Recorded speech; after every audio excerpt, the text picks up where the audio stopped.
Hi friends, எல்லோருக்கும் வணக்கம். எல்லோரும் எப்படி இருக்கீங்க? நல்லா இருக்கீங்களா? இன்றைக்கி அந்த கதையோட அடுத்த பகுதி தான் பார்க்க போகிறோம். அதுக்கு முன்னாடி நீங்கள் செய்ய வேண்டிய விஷயம் என்ன அப்படின்னு கேட்டிங்கன்னா, மறக்காமல் நம்ம இந்த சேனலை சப்ஸ்கிரைப் பண்ணிக்கோங்க. கீழே இருக்க பெல் பட்டனையும் கிளிக் பண்ணுங்கள். அப்போ தான் நான் போடக்கூடிய வீடியோக்கள் எல்லாமே உடனுக்குடனே உங்களுக்கு நோட்டிஃபிகேஷனில் வரும். ஸோ மறக்காமல் சேனலை சப்ஸ்கிரைப் பண்ணிவிட்டு வீடியோ பாருங்கள் ஃப்ரெண்ட்ஸ். வாங்க நம்ம கதைக்குள்ளே போகலாம்.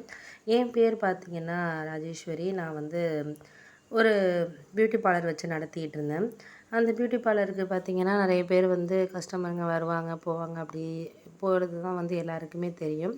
அப்படி வரக்கூடிய ஒரு கஸ்டமர் தான் வந்து என்னோட வந்து ஒரு கணவராக வந்து மாறினார். அது எப்படி அப்படின்னா, நான் வந்து ஒரே பொண்ணு வீட்டுக்குங்கிறதுனால வீட்டில் வந்து அப்போலேருந்தே கொஞ்சம் செல்லமாக தான் வந்து என்னை வளர்த்தது எல்லாமே. அப்பா எது ஒன்றுனாலும் வந்து உடனே வாங்கி கொடுக்கக்கூடிய ஒரு ஆளாக தான் இருந்தார். ஆனால் வந்து அம்மா வந்து கொஞ்சம் கொஞ்சம் ஸ்ட்ரிக்டாக தான் இருப்பாங்க. அவங்க எப்போதுமே வந்து என்ன தான் ஒரு பொண்ணாக இருந்தாலும் எல்லா விஷயத்துலையும் கரெக்டாக இருக்கணும், பண்ணணும், செய்யணும் அப்படின்னு நினைக்கிறவங்க தான் இருந்தாங்க. அதனால் வந்து அம்மாவுக்கும் அப்பாவுக்கும் என்னாலேயே சில சமயங்களில் சண்டை வரும். நீங்கள் உங்கள் பொண்ணுக்கு ரொம்ப செல்லம் கொடுக்குறீங்க ஒரு பொண்ணு அப்படின்னு சொல்லிட்டு எங்கள் அம்மா எப்போதுமே சொல்லிகிட்டு இருப்பாங்க.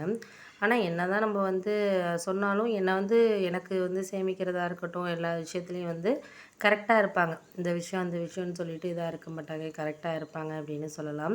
அப்படி இருக்கிறப்ப வந்து எனக்கு வந்து பியூட்டிஷியன் ஆகணும், காலேஜ் முடித்தோடனே வந்து ஒரு பியூட்டிஷியன் ஆகணும் அப்படிங்கிறது தான் ஆசை. ஆனால் வந்து எங்கள் அம்மா வந்து டிகிரி படிக்கணும் அப்படிங்கிற ஒரு காரணத்துக்காக என்னை சேர்த்து விட்டதுனால சரி வேறு வழி இல்லாமல் தான் வந்து நான் டிகிரிக்கே போனேன். ஆனால் வந்து எனக்கு அந்த அளவுக்கு ஒன்றும் அந்தளவுக்கு ஒரு பெரிய விருப்பங்கிறது கிடையாது. சரி நம்ம ஏதோ இருக்கணும் போகணும் அப்படிங்கிற மாதிரி நான் யோசிச்சுக்கிட்டு இருந்ததுனால என்னை வந்து அவங்க வந்து சேர்த்து விட்டாங்க அப்படிங்கிற மாதிரி சொல்லலாம்.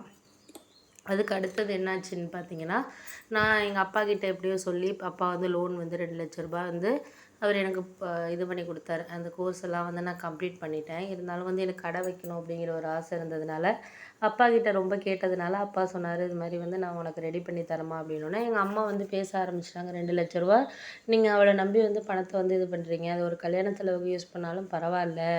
அப்படி இருக்கிறப்போ உங்களுக்கு வேறு ஆப்ரேஷன் பண்ணணும்னு சொல்லியிருக்காங்க. அந்த டைமில் வந்து நீங்கள் ரூ. 2,00,000 வந்து இது பண்ணி கொடுக்குறீங்களே அப்படின்னு சொல்லிட்டு என் மேலே வந்து நம்பிக்கை இல்லாமல் வந்து ரொம்ப பேசிகிட்டு இருந்தாங்க. ஆனால் அப்பா சொன்னார், என் பொண்ணு நான் வந்து அது ரூ. 2,00,000 போனால் போகட்டும், வந்தால் வரட்டும், நான் வந்து பார்த்துக்கிறேன். ஆப்ரேஷன் பண்ணுறது எப்படியும் நான் வந்து இப்போ எல்லாம் வந்து பண்ணுற மாதிரி இல்லை, ஒரு 2 இயர்ஸ் போகட்டும். இப்போக்கி டேப்லெட் முழுங்கிட்டு இருக்கோம்.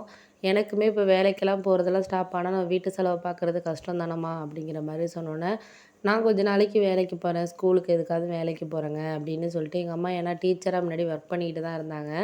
இடையில அதுக்கப்புறம் நான் 10th அந்த மாதிரி படிக்கிற டைமிங்கில் ஒரு 5, 6 வருஷமாக தான் வந்து வீட்டில் இருக்காங்க. அதுக்கு முன்னாடிலாம் ஸ்கூலுக்கு வேலைக்கு போயிட்டு இருந்தாங்க.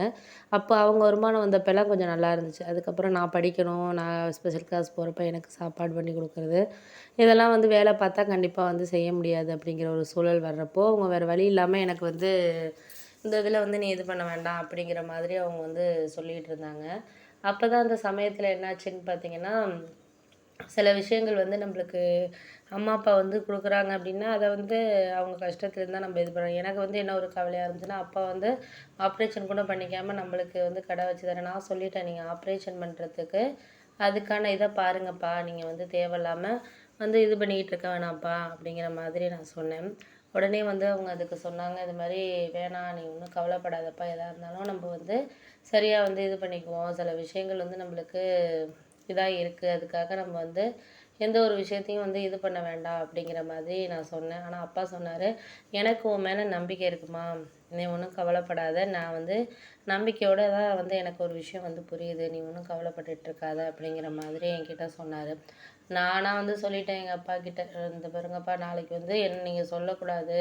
நான் முடிஞ்ச அளவுக்கு முயற்சி பண்ணி என்னால முடிஞ்ச அளவுக்கு நான் பார்க்குறேன். ஆனா வந்து அதுக்கப்புறம் வந்து கிடைக்கிறது கிடைக்காதுங்கிறது வந்து நம்ம கையில இல்லப்பா" அப்படின்னோனே, "சரி சரிம்மா, நீ அதெல்லாம் நினச்சிக்கிட்டு இருக்காத. நீ ஒன்றும் ரிலாக்ஸா இரு. நான் வந்து உனக்கு பணம் ரெடி பண்ணி வர்றது என் இது. ஆனா வந்து அம்மாவுக்காகனாச்சும் அவ சொன்னது மாதிரி நீ இது பண்ணிடக்கூடாது. அந்த தொழில்ல வந்து நீ சக்ஸஸ் பண்ணி காமிக்கணும்" அப்படிங்கிற மாதிரி என்னை வந்து ரொம்பவே மோட்டிவேட் பண்ணாரு. எனக்கு அந்த மோட்டிவேஷன் தான் என்னோட பிஸ்னஸில் வந்து ஒரு கடை ஸ்டார்ட் பண்ணேன். ரூ. 2,00,000 எடுத்து கொடுத்ததுக்கப்புறம் எங்கள் ஏரியாவிலேருந்து ஒரு 1 கிலோமீட்டர் தூரத்தில் வந்து ஓரளவு காலேஜ்லாம் பக்கத்தில் இருந்துச்சு. அந்த இடத்துல வந்து இடம்லாம் பார்த்தோம். பார்த்துட்டு அட்வான்ஸ் ரூ. 30,000 கேட்டாங்க அந்த கடைக்கு. 6,000 வாடகைன்னாங்க. எனக்கு வந்து கொஞ்சம் இதா தான் இருந்துச்சு. 6,000 குடுக்குற அளவுக்கு நம்ம சம்பாதிக்க முடியுமா? ஆனா ஒரு நம்பிக்கை குடுத்துர்லாம் அப்படிங்கிற மாரி எங்கள் அப்பா வந்ததுக்கப்புறம் எல்லாத்தையும் ஆரம்பித்து வச்சார். எங்களுக்கு தெரிஞ்சவங்க முக்கியமாக ஒரு 20 பேர் மட்டும் கூப்பிட்டோம். ஏன்னா தெரிஞ்சவங்க நம்ம பக்கத்தில் இருக்கவங்கள கூப்பிடாம இருக்கக்கூடாதுன்னு. ஆனால் எங்கள் அம்மாவுக்கு அந்தளவுக்கு அதில் விருப்பம் கிடையாது.